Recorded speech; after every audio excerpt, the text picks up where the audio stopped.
Bah, après, dans quel programme, qu'est-ce qu'on peut faire, quel programme on peut mettre en place? Ben, moi, c'est ça, hein, on a 4 milliards d'années devant nous. On a 4 milliards d'années pour se préparer. Donc peut-être arrêter toutes les guerres et puis toutes ces choses qui sont inutiles et qui nous font perdre du temps. Et se concentrer sur les choses importantes.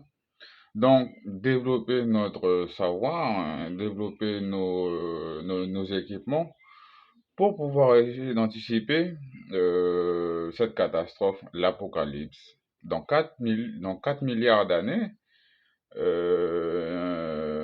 voilà, on a Andromède, la galaxie d'Andromède, qui rentre en collision avec, avec le système solaire.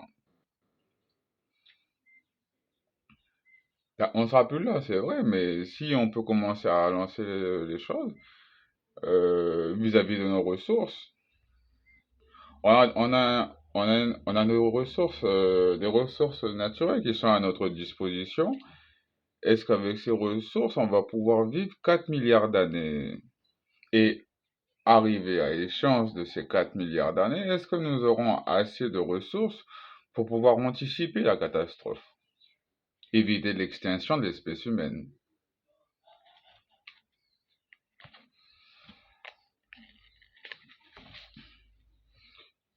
Bon, je fais un calcul un peu genre comme ça, exemple, la quantité de pétrole qu'on a actuellement de toutes les réserves du monde, euh, tous les pays confondus, alors on a tant de pétrole. Et puis après, bah, cette quantité-là pour tenir 4 milliards d'années. Ben oui, parce que si on résumait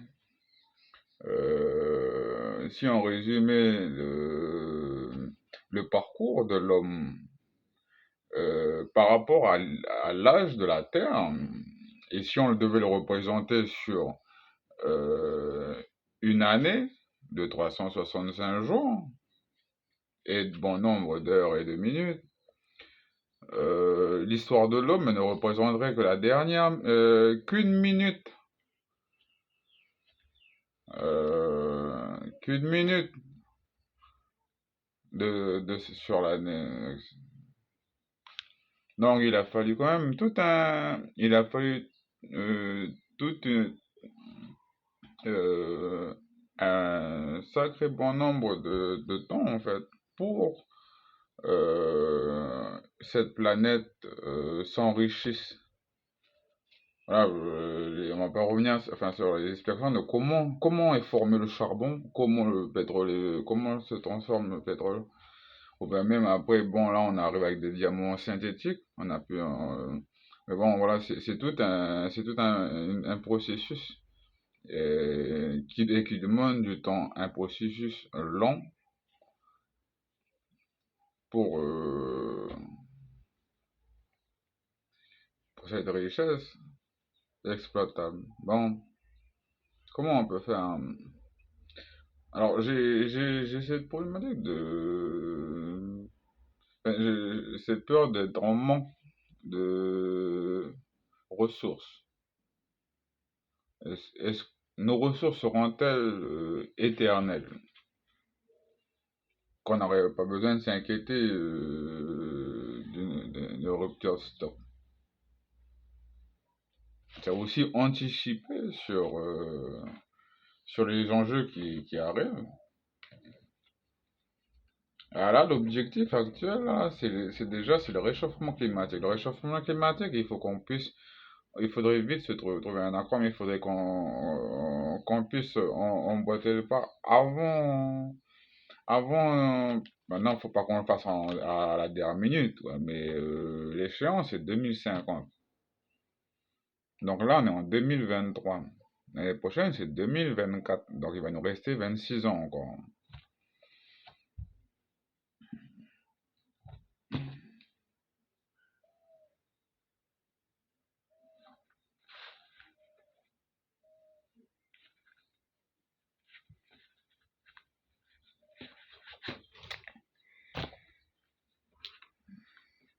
25 ans.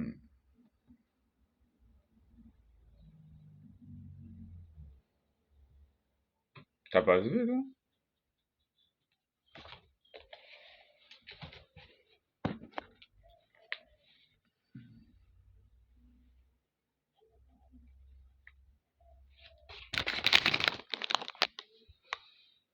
Ben ouais, 4 milliards d'années, ça passe vite. 4 milliards d'années. Ben environ, déjà, après, quand on regarde l'espace, et voilà, les astronautes, ils s'entraînent dans la mer, ils s'entraînent dans la piscine. Donc après, nous, on a la mer, on a l'océan. Donc on peut s'entraîner, on pourra s'entraîner dans l'océan. On aura 4 milliards d'années pour s'entraîner dans l'océan. Et après, se lancer dans l'espace. Pour faire comme on a colonisé le Pacifique, où les îles vont chevaucher de planète en planète et puis de trouver de nouvelles terres. Qu'est-ce qu'on va faire? Ben oui, mais c'est là on est là, mais le système solaire, combien de temps le système solaire il va nous offrir un cadre idyllique pour pouvoir faire n'importe quoi?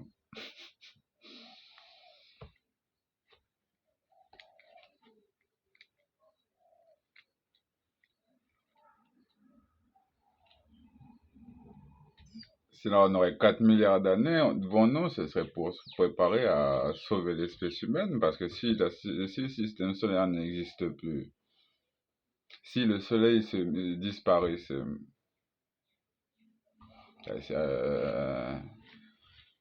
on a on a soit Andromède qui nous rentre dedans, soit le soleil qui disparaît. Alors, on a 4 milliards d'années pour Andromède et on a 7 milliards d'années pour le soleil.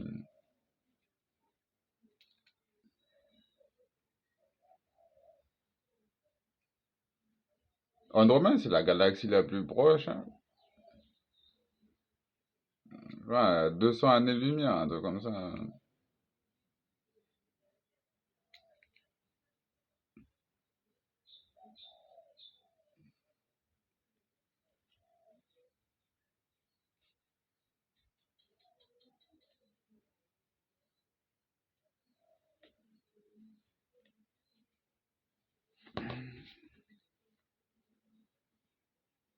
Recréer, coloniser Mars. Coloniser Mars. Alors, la colonisation de Mars, il faudrait recréer l'atmosphère, il faut recréer l'environnement. Et c'est pour ça, après, je reviens après sur la vie sur Terre, comment elle est apparue sur Terre. Et moi, quand on me dit comme ça, c'était un océan. Voilà, c'est dans l'océan que la vie est apparue. Et vraiment, la question, c'est, mais d'où vient cette eau? D'où elle vient l'eau? C'est pour moi, j'ai l'impression peut-être qu'avant ça, il y avait peut-être d'autres organismes unicellulaires, bactéries, ou peut-être une planète sec, aride, ben, vraiment rien, avec des bactéries qui se seraient développées et qui auraient provoqué des averses.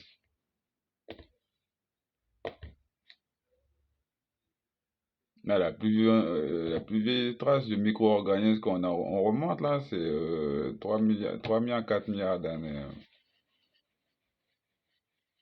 Et pas avant. Ah, il faut chercher et puis trouver.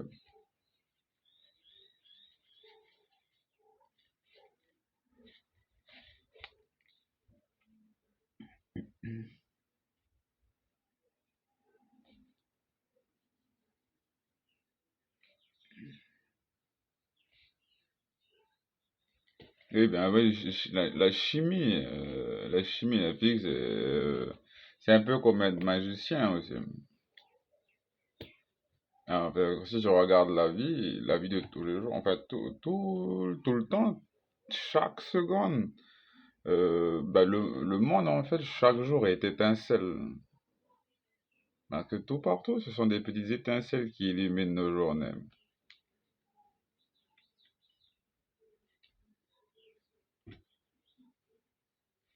C'est important la physique et la chimie.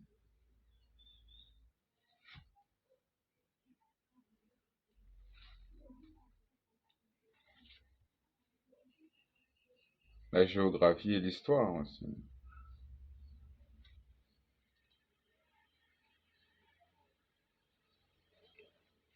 Bien sûr, les maths.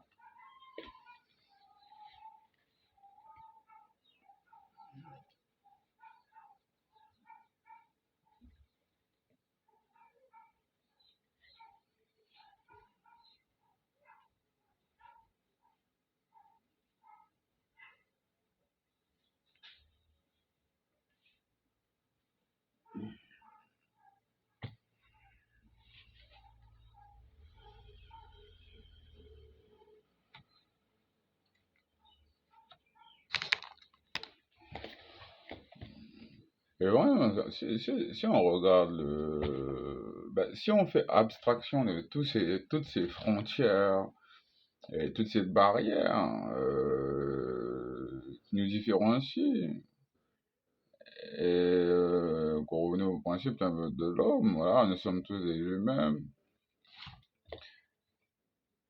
et au niveau, qu'on descendrait tous vivre dans les zones tempérées.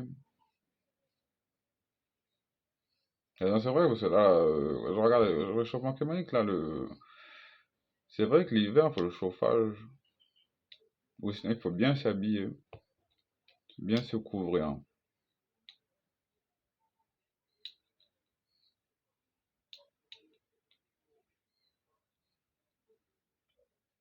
Alors, quand je suis parti en France, il y avait un truc qui m'avait interpellé, parce que voilà, cet espace, la ville de Paris, voire l'imposante capitale française, et puis la vie où là, les gens, tout le monde vit sa petite vie, tout ça. Et ce qui m'avait interpellé lors de mon séjour, c'était le mètre cube chauffé. Le mètre cube. Combien de mètres cubes sur Paris est chauffé pendant l'hiver? Parce que j'étais parti là-bas en 2017, il avait neigé. Donc combien de mètres cubes de la ville sur Paris, en fait, est chauffé?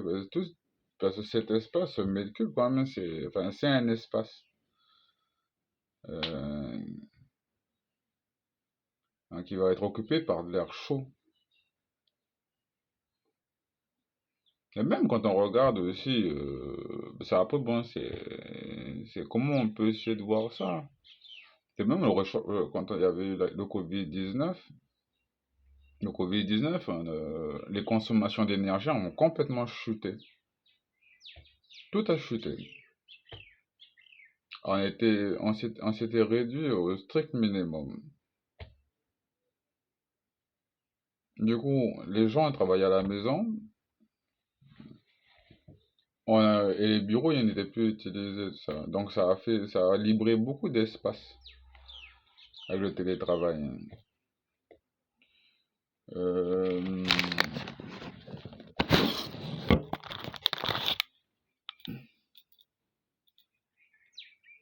c'est vrai que Covid-19, quand même, il nous a forcé à voir ce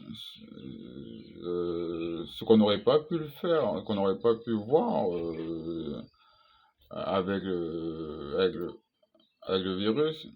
Surtout par rapport à notre façon, voilà, on est tellement lancé dans notre mode de vie, courser le temps, voilà, aller au travail, maison, tout ça. Et puis qu'avec le Covid-19, on pouvait voir l'Himalaya à des kilomètres de la capitale de New Delhi, carrément. Des choses qu'on ne pouvait pas voir avec la pollution atmosphérique. Ça a été un frein sur notre économie, le Covid-19. Et c'est aussi une interpellation aussi sur des choses que l'homme en fait a complètement oublié tout en se déconnectant de la nature, d'observer la nature, observer les animaux, les plantes. Alors c'est toujours bon, c'est toujours avec la tête collée sur l'écran tactile. C'est bien, vous pouvez pas vous interdire de faire du internet, hein, vous connaissez bien, mais voilà, après aussi de s'intéresser aussi à notre environnement, de ce paradis terrestre. On n'a qu'un seul pour l'instant, on n'a pas trouvé d'autre.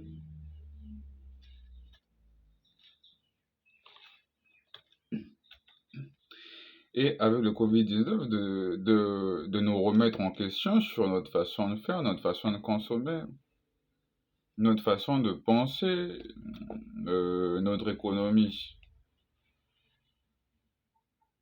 Parce que c'est vrai qu'on se dit, oh, mais on mise sur le futur, qu'on puisse trouver une solution sur tel problème actuel. Euh, Et c'est vraiment ça, c'est vraiment jouer au poker, là, hein. Mais non, là, mais faut vraiment trouver, vraiment qu'on trouve une solution, parce que, à la dernière minute, si vraiment on se retrouve devant le problème et qu'il n'y a aucune solution, ben, on va être avec un problème qu'on ne pourra pas combattre. Donc, on pensait.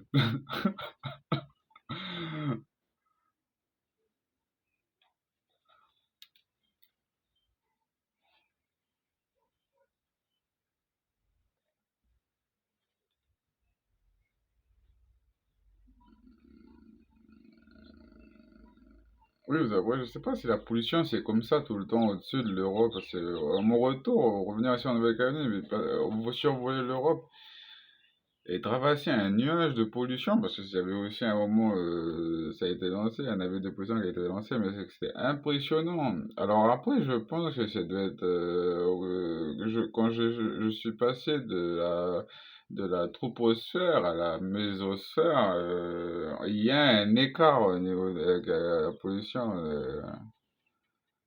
impressionnant. Cette pollution a été visible de Paris ouais, on avait survolé au sud de l'Allemagne, on voyait toujours cette pollution.